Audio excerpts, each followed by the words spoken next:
parenting panel time. Welcome back, Julie Cole, co-founder of Mabel's Labels, parenting author, and Mama Six. And oh, look who we have. We have Renee Renia joining us, who she is the mama behind The Mom Room, a podcaster and content creator. Hello, hello, hello. Hello. Hello, hello. Hello to you. Hello. Okay. Hello.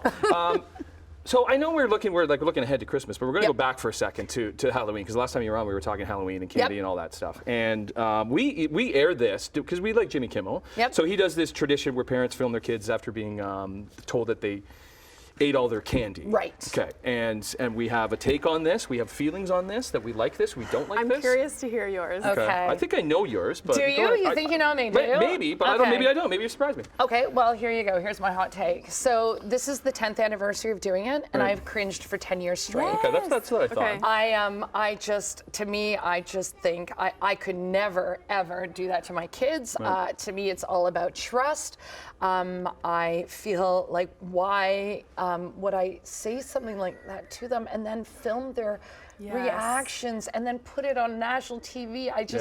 It makes me feel really cringy. What about you, Renee? I feel like parents don't put themselves in their children's shoes enough. And like at that moment, the Halloween candy is the biggest thing in their life. Yeah. And you're basically like, what if I was like, oh, I smashed your cell phone, sorry. Like, Right. You know? And then that's true. It's like, you know, like when parents just go, their kid's in the middle of a video game, and they're like, I told you to get off Slam. I'm like, it's a big deal. If I was in the middle of like writing something for work, like that's how big it is to them. That's a really good point. Exactly. The other thing too that I find is that I really get secondhand embarrassment badly.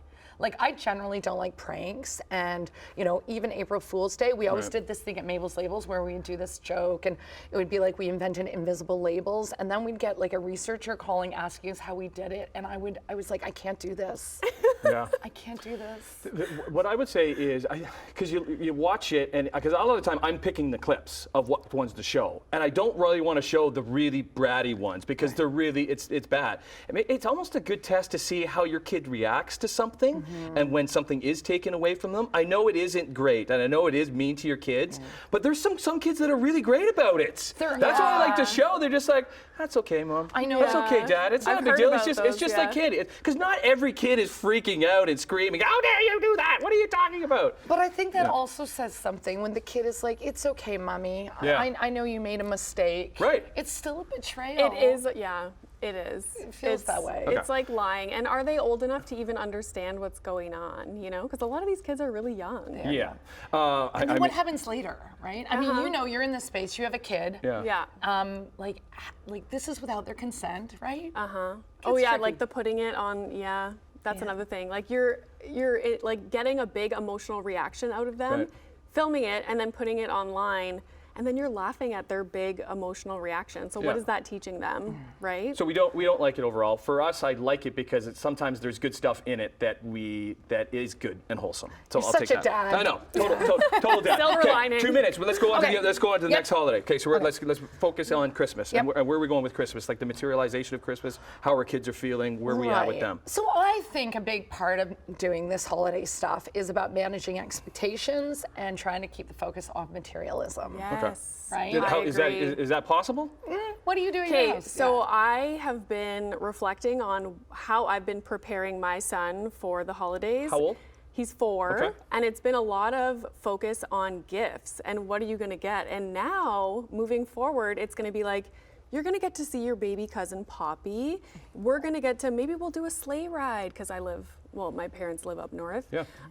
Maybe we'll bake cookies and decorate them. So shifting the focus from what are you gonna get to what are you gonna do? Okay, because we're in the moment of like wanting to put the list together. They need to get the list together. Let's see the list but then that's us parents putting on them that Christmas is only about the list and the gifts. So I think there's definitely a balance. Yeah. Like putting it, because you are going to get gifts. For sure, and I mean, that is around the managing expectations. For us, you can do like you can have a want, a need, and something to read, or something like that, or like a 3. Like I have 6 kids. We got to limit this stuff, right? Yeah. You know, because if you have too many presents under the tree and they're opening them, they're discarding them to the side onto the next presents, not even knowing what that one was, and then they're on to the next one, and then it just gets mulled in with all of this stuff. I love the focus on experience, and I do try to encourage grandparents and aunts and uncles, rather than dropping off more gifts, more stuff that's going to clutter our houses, to be like, you know what, this year I'm going to pay for your ballet lessons, or this year I'm going to take you to the theater. Yeah, let's go for lunch. Yeah. I'll take So you for those ice are cream. conversations to have with the grandparents or the aunt and uncles Definitely. that give all those presents that you need to do. What were the three things again?